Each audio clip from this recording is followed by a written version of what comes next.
3 des meilleurs shoujo. Selon moi, c'est un avis bien entendu subjectif. Bien sûr, ça ne veut pas dire que les œuvres qui ne sont pas citées dans cette vidéo ne sont pas bien. Ça veut simplement dire que soit je ne les connais pas, donc si vous avez des recommandations, n'hésitez pas à les mettre en commentaire, soit que je préfère ceux que je vais citer dans la vidéo. Commençons dès maintenant avec la 3e position. Il s'agit de My Happy Mariage. C'est une œuvre pour l'instant relativement courte. Elle est disponible en 2 saisons sur Netflix et a 5 tomes de paru pour le moment. L'animation est sublimissime, la colorimétrie également, et les mangas sont vraiment sublimes aussi. De plus, les jaquettes sont juste incroyables. L'histoire est touchante, les personnages sont profonds, et le personnage principal, Miyosei Mori, m'a beaucoup touché personnellement, et c'est un personnage que je porte vraiment dans mon cœur. Les seuls petits défauts que je pourrais trouver à ce manga, ce sont sa lenteur. Il y a quelques combats, certes, mais ils sont quand même peu nombreux, bien qu'ils soient extrêmement bien animés, et mettent beaucoup de temps à arriver. Et je dois bien avouer que sur les bords, c'est un petit peu gnangnan. Mais franchement, c'est très tolérable, surtout quand on compte la dinguerie que c'est. Mon top 2 sera My Honey Lemon Soda. C'est un anime très récent, mais qui a été un coup de cœur. Pour l'instant, seulement 12 épisodes sont disponibles, mais une suite est prévue. Uka, le personnage principal, était super attachante. Je me suis vue dans elle, littéralement. En plus, la romance est ultra mignonne.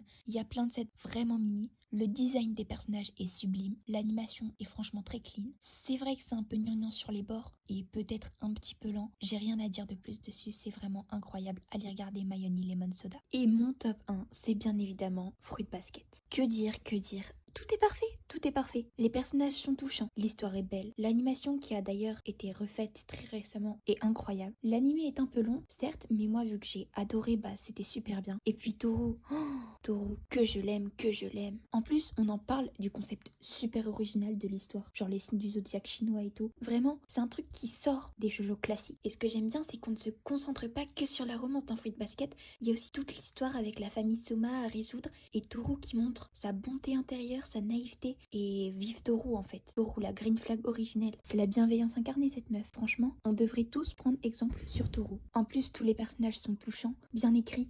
J'aime le fait qu'ils aient pris le temps de développer plus ou moins tous les personnages, que ce soit pas juste des personnages creux. Mais bref, Fruit Basket, ça m'a fait pleurer, j'étais KO. Fruit Basket, vraiment, c'est mon top 1 shoujo et je pense que c'est même mon top 1 dans tout, alors que je suis plutôt shonen d'habitude, mais vraiment, Fruit Basket, ça m'a vraiment touchée. Et c'est déjà la fin de la vidéo, merci d'avoir regardé, n'hésitez pas à mettre votre avis dans les commentaires et votre top 3 shoujo, ça m'intéresse. Et je vous fais des gros bisous.